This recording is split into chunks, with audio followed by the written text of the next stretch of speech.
మనిషికి 70 గజాలు 60 గజాలు వచ్చినా సరే దాన్ని వంచితే ప్రయత్నం చేయండి. తీర్మానం చేసే దాన్ని కూడా పంచాయతీ ఎవరు పంచాయతీ గవర్నమెంట్ అసెంబ్లీ భూమి అది. దాన్ని మంచి 2 లక్షలు పెట్టి ఖర్చు పెట్టించాను నేను.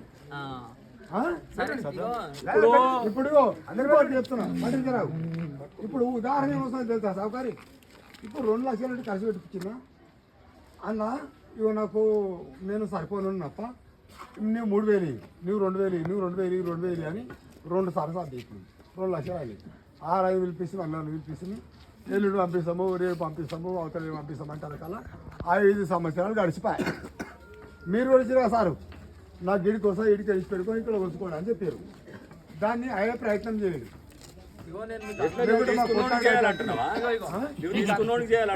నాకు అందరికంటే నీ ఒక్కడ ఉంటే నీ ఇల్లు ఈడు ఉంటే ఒక్కడికి రాదురా.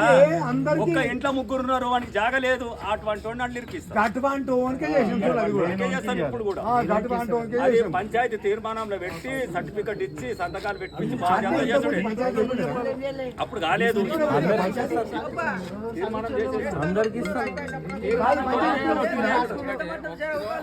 ఒకటే సర్టిఫికెట్లకు మా వంతు ప్రయత్నం మేము చేస్తాం.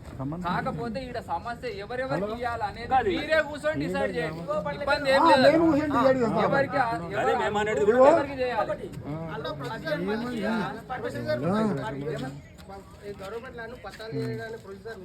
మనం పర్మిషన్ పెట్టుకొని చేసుకోవాలి పెట్టాలి. తీసుకుపోయి చేసుకోవాలి. ఇక మనం అనంగానే కాదు కొంచెం టైం తీసుకొని పెడదాము. పెట్టి మాకు ఎవరికి ఆబ్జెక్షన్ లేదు క్లియర్ కట్టుకున్నది అనుకుంటే సర్టిఫికెట్ రాలేదు వచ్చినాయి కదా అట్లా కూడా. ఇప్పుడు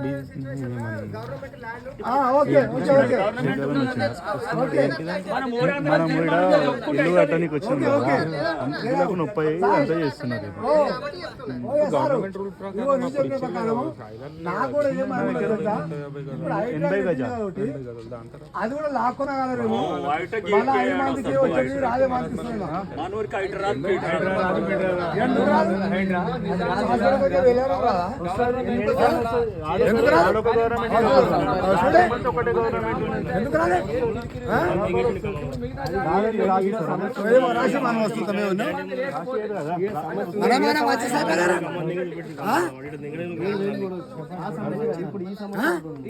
రాదని మనం రాసిస్తామంటే మనం ఒప్పుకుందాం రాసిమని మరి. అదే ఎక్కడ పోతుంది? నేను ఇచ్చిన జాగాలో నాకు ఇంత గుద్దలం చేస్తారు.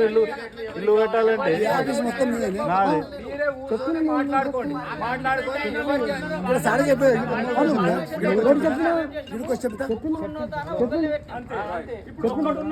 పైసలు ఇచ్చినప్పుడు అది కూడా ఉన్నది.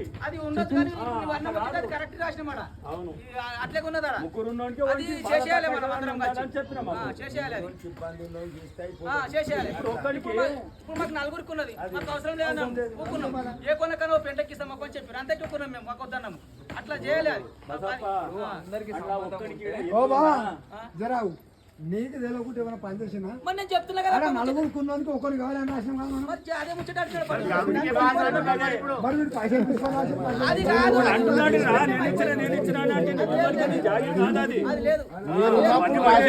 అందరు అట్లా రాయదు కదా. మీరు అంటే పైసలు తీసుకుని ఇసుకలు తీసుకుని అవుటిని రాసుకున్నారు కానీ అట్లా ఎప్పుడో రాసేసుకుంటారు. అదే మీ తీరు అయితే అది ఎప్పుడో పోయింది కదా అట్లా చేస్తారు. ఒకసారి మరి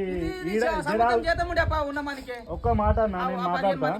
ఈడ జాగాలు ఉన్నాయి వీళ్ళకి మళ్ళీ చెలకల్లో కూడా ఉన్నాయి. మరి అవి ఎవరైనా పేదోళ్ళకి ఇస్తారా? ఈడున్న వాళ్ళకి అవి మరి వాళ్ళకే ఉంటాయా కూడా చెప్పండి. ఆ చెలకల్లో ఇచ్చిన భూములు అమ్మవద్దు, ప్లాట్లు అమ్ముతున్నారు చేస్తున్నారు. దానికి ఏమైనా నియమం మీరందరి ఇష్టం. అది గవర్నమెంట్ గవర్నమెంట్ సర్టిఫికేట్ ఉన్నది అమ్మొద్దు, అమ్ముకుంటున్నారు. ఇచ్చినప్పుడు ఆడ కూడా అది కూడా ఒకటి చేసుకోవాలి. ఈడ ఇల్లు ఆడ జాగాలు, ఆడ ఇల్లులు ఈడ జాగాలు రెండు అయితే ఉండదు కదా. మంచి నలుగురు ఉన్నోడికి 4 జాగాలు ఉంటారు. మేము ఏమంటున్నాము, ఎవరు పొజిషన్ ఉన్నారో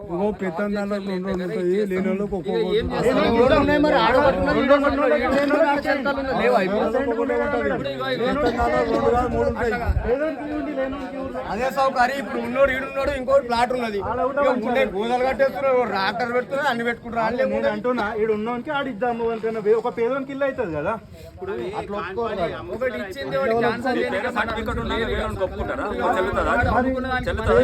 అది సర్టిఫికేట్ మారో. ఇప్పుడు ఎంపీడీఓ వాళ్ళని తెచ్చి ఇవే వంచినప్పుడు సర్టిఫికేట్ వేరే లేనోడు ఉన్నాడు మేడం మీదకి ఇద్దామని చెప్పి. రాజా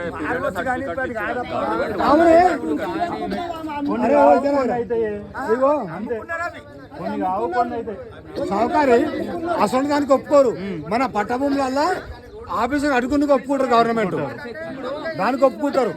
ఆడ పేదోళ్ళకి ఇద్దామప్ప, లేనోళ్ళకి. అది కూడా పట్టణకోడు కూడా పట్టభూమి అది కూడా చేసిందని చెప్తుంది అందరికి. ఇప్పుడు మీరు ఉన్నారు కదా, ఆడ ఉన్నదాని వీళ్ళకి ఆడ వంచుతారు, అక్కడ పోతే ఎవరికి వంచిస్తారు.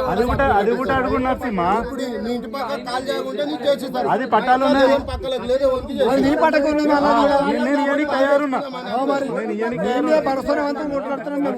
వాడికి ఇంత కోసం కొట్లాడుతున్నాడు. నేను ఒప్పిస్తా, మీకోసం నేను వస్తా. పట్టాకి ఎవరైతే ఇబ్బంది అవుతుందో వాళ్ళ కోసం మీకు నీ ధైర్యంతో మేము ఇంత కోసం అనుకుంటాం కొట్లాడు. నేను ఉంటా అంటున్నా కదా. దాటితే వానికి పర్మిషన్ ఇవ్వదు. ఏ 2 జాగాలు 3 జాగాలు అందుకు ఒక్కనికి లేనోకి ఇస్తే ఒక ఇల్లు అని అవుతుంది కదా అన్న. నిలవాడు అంజయ్ ఏం చేసిండు అప్పుడు? మీకు రిజిస్టర్ చేసుకున్నాడు, పైసలు ఇవ్వలేదు. అరే ఎస్సీలు ఉన్నారు, వాళ్ళు లేపేసినాక నీ ఇస్తాను పైసలు ఇవ్వలేదు. భూమి రిజిస్టర్ చేసుకున్నాడు. అది ఎక్కడ